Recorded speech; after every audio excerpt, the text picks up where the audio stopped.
On the line is Newcastle singer-songwriter Ben Leece. Good morning, Ben. It's great to have you with us. G'day, thank you very much for having me. Absolute pleasure, mate. Your band Ben Leece and the Left of the Dial released a wonderful single, Big Red Black, recently. Congratulations. What an amazing song. Thank you so much. Yeah, it's a special one for us, so I appreciate that. Yeah, that's great. Look, it's been incredibly well received, mate. Can you tell us a little bit about the song, how it came about and the inspiration behind it? The inspiration, it came from a friend of mine. I grew up on Gamillara country, which is northwest New South Wales, Right. near Tamworth. And it came from a conversation with a friend of mine who was doing some research into a massacre that he discovered some evidence that pointed towards a massacre that happened just near the farm where I grew up. Right. So that's what inspired it, but it talks about the relationship of empire and colonialism and not getting the whole truth, I guess. Yeah. Yeah, no, it's fantastic. Look, I personally find the lyrics of the song really powerful and thought-provoking, mate. Congratulations. There's a line in the song, "The system ain't broke, it does what it's supposed to do," which I think is particularly powerful and thought-provoking. Can you tell us a little bit about the message behind that particular line in the song? Well, we look at the way at Australia, and I mean this is tricky subject matter, and I should make it clear that I'm not Aboriginal myself, and I don't speak on behalf of anyone. This is just my view. So that line refers to the idea that we talk about a broken system, and these issues keep happening because we have a broken system, and I'm arguing that the system isn't broken at all. It does exactly what it's supposed to do. Right. Which is, by using that old rhetoric, of colonialism and, stereotypes, that drives a wedge between black and white Australia, and it makes it easier for most Australians to keep these Indigenous issues at arm's length and to not be too invested in it. As well as writing Big Red Black, you also sing and play guitar on the song, of course. But unlike your previous releases, the song is credited to Ben Leece and the Left of the Dial rather than just Ben Leece. Can you tell us why this particular change came about? When I've always played in bands my whole life. It's the solo thing's only a reasonably new thing. Right. In the last sort of 5 years. But the first album that I did, I worked with a producer, and I wasn't really thinking about how that would be interpreted live. I didn't really have a band in mind at that point, but once I started touring that record and I formed the band, the next batch of songs I was always writing with a band in mind. Right. And, yep. Matt Taylor, the drummer, and Liam Ferguson, the bass player, have been with me for that from the start of that. And the drums in particular on Big Red Black, you can hear they're just so important to the song, and I just wanted to make sure that the band was credited, for having such an effect. Yeah, on the product. Absolutely understand. And you're right about the drums, boy. They really come to the forefront. Sound fantastic, mate. They're ferocious. Yeah, great stuff. Look, Liz Stringer, William Crichton and Julianne Crichton all feature on the song too. They contribute vocals to the song, yeah. With looking, apart from all sounding great, it must have been fabulous working on the song with artists of that calibre. Yeah, it's pretty funny. I often will just smile and laugh at how lucky I am to be surrounded by such friends. Right. But when I wrote the song, I had William and Julianne in mind from the start. I didn't know what their role would be, but I just knew that I wanted them to be on the song. Right. And they actually contributed to some of the writing in the end.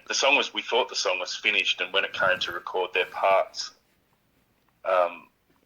Jules actually came up with that line, "White tongue don't tell black history," and the melody came from Will on that one. Yeah, that's fantastic, mate. Yeah, and you're right. That line really grabs your attention, doesn't it? It's fantastic. Yeah, that's right. That's great. Look, and what about the artwork? I know the artwork really caught my attention too, actually. Can you tell us how the artwork fits with what Big Red Black's all about? Okay, so the artwork is done by there's a friend of mine that took the photo who works in construction, here in Newcastle, Adam Reed, and it was put together by Dan Stanley, Right. who is Fanny Lumsden's husband, Right. who works closely with Fanny Lumsden. But and it feeds into the overall theme of the album that this song plays into, which is that contrast of progress and civilization against, that rich bush and open landscape of Australia. Yeah, no, it's great. Without giving too much away, I guess, at this point. Yeah, no, it's fantastic, mate. Look, and you mentioned the album, and I believe you got an album on the way. Album number 2, of course. Yeah. Yeah, and I believe it's slated for release later this year. How's the album actually progressing? It's all but done. There's All a right. few finishing touches that need to be done and before it's mixed, but the next single's ready to go, which we haven't got a date for yet, but maybe around July. Oh, okay. And can I ask, are you able to tell us what the name of the next single is, or are you keeping that a secret? We might keep it a secret for the moment. Okay, fair enough, mate. I always feel a bit cheeky asking that question. Sometimes artists give me the answer and others don't. I absolutely understand though, mate. Well, Fantastic for stuff. no other reason that, given the last few years, it may change. Okay. So yeah, because I was after a bit of mislead this. anyone. I was after a bit of an exclusive, so it might be a bit of a Clayton's exclusive. Get it exclusive and I change it. That's fantastic, mate. So look, I won't bother asking you what the name of the album is going to be. That was going to be my next question. Well, I can tell you that the Oh, album's okay. will be called Beasts of the Null. Great stuff. Fantastic, Yeah. mate. Yeah, I'm glad I asked. I wasn't going to bother. No, that's fantastic, mate. So, and have you got a date in mind yet, or is it sort of a little bit up in the air still? I mean, as I say, with the way the world is at the moment, it's hard to put a date on. Right. Obviously owning a record store, I'm big on physical releases, Yeah. and even though an album might be in the bag and ready to go, maybe a while before we get the records back. So, just safer to say before the end of the year, I guess. Fair enough, mate. Thanks for that. Great stuff. Look forward to it. And what about performing live? You're well known for your live shows, of course, but are there any Ben Leece and Left of the Dial live shows coming up in the not too distant future that we can look forward to? I haven't. We've got a few booked. Again, not really ready to announce yet, but I wanted to because this next batch of songs is so obviously different to what we've done previously. I just wanted to make a distinction between that and just Right. let the music come out and settle. And before I booked any more shows, the way it works is, often a show is booked, at least 3 to 6 months in advance before the show actually comes around. Right. Sometimes longer. Yeah. And I didn't want to book anything based on the strength of what I'd done before, Okay. if that makes sense. Yeah, absolutely. Yeah. Yeah. So yeah, we'll keep a watching brief on that, mate, and look forward to. We hope you can come down here, Southwest Victoria, in the not too distant future. Would be great. I would love to visit South Yeah, and Victoria. we'd love to see you down here one day, mate. So that'd be great. Some of the most beautiful country I've ever seen. On the subject of performing live, I believe you had plans to tour the US and Europe a couple of years ago before COVID came along. Yeah, that's right. Yeah, it must have been really disappointing and frustrating to have to shelve those plans. I mean, it was initially, but I soon realised that I was pretty cooked, and like a lot of musicians and artists, it was a good chance to reset. Right. It probably didn't need to go on as long as it did, but Yeah. I'd been working pretty hard for the 18 months or 2 years leading up to that. Right. I had a full-time job, Yeah. and then playing, shows every other weekend, and trying to keep a home life together Right. as well. So Yeah. I had a lot of stuff that I needed to deal with personally. So when it first came around, I was pretty upset about it, but it was good to just have weekends where I just sat in the backyard and read a book Right. in the sun. Fantastic. Yeah. So you turned it into a bit of a positive. That's great, mate. Yeah. Yeah.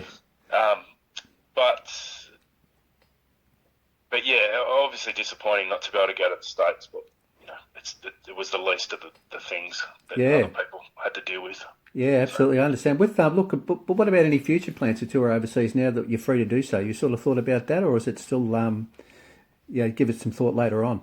So, the opportunity to go to the States was just that. It was an opportunity. Right. I would love to go to the States, but realistically,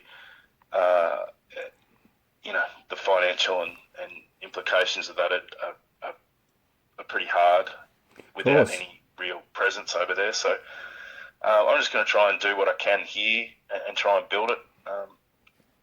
And now I'd probably, if I had a choice, I'd probably try and go to Europe first. I think Right. Europe and the UK, yeah. Fair enough. Oh, that's great, mate. With what about the very early days of Ben Leece's music career? Can we talk about that for a moment?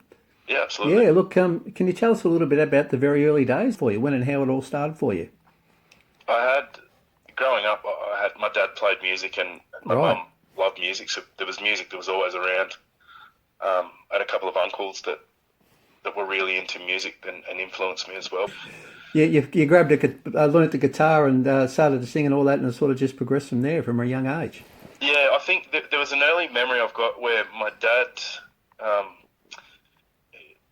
Led Zeppelin 2 got played a lot in our house early on, and which is sort of chock full of guitar riffs. Yeah. And I remember watching Dad play the riff from Live and Love and Made on the guitar. Yep. And I must have been 9 or 10 or something. Yeah. But just that was the first time it clicked for me that, you can do this. Oh, okay. Fantastic. And, I guess it sort of started from there. Right. So, and your dad was a bit of a guitar virtuoso if he's playing that stuff, mate. Jimmy Page. I don't know about virtuoso. Fantastic. It was good enough for me to recognise that it was a Led Zeppelin. Yeah, well, anyway. that's right. Yeah, that's fantastic, mate. And look, and you mentioned, some of the artists that you said, your family sort of influence. What about artists, Led Zeppelin, some of the artists that influenced you along the way when you actually started to take music seriously? Anyone in particular? I started off in sort of thrash metal and hair metal, I guess. Slayer and Metallica and Poison and Warrant and those sorts of things. Great stuff, yeah. But I actually fell in love with hip hop really early. Oh, okay. Public Enemy, which sort of had, has had this lasting effect of like a social conscience and political aspect to music. Right, I see, yeah. Which has lasted, I guess. But people like Paul Westerberg and the Replacements, I love Bob Mould, Husker Du, and those bands. Fantastic, mate. Yeah. Really love. Yeah. Yeah, no, it's great. And with look, before we let you go, I believe that in addition to being a successful musician, you're involved in the music industry in another way, in that you own your own independent record store there in Newcastle. I do, Rudderless Records, yeah. Rudderless Records, fantastic, mate. Look, I'm guessing that the record store is a regular meeting place for local and visiting musicians. A bit of a hub there, is it? Yeah, then that's definitely how it started. Right. That idea of that meeting of culture and like a hub for music lovers, I guess.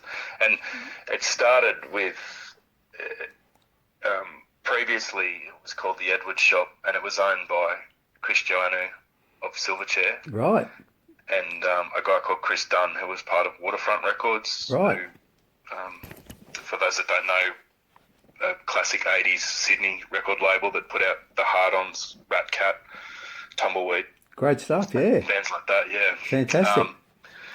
And the building that it was in, they'd had a fire a couple of years ago and then finally reopened in 2019, just before COVID happened, and then they didn't have an online presence, so the shop just sat there and the guys had just had enough, just sort of run out of energy. Right.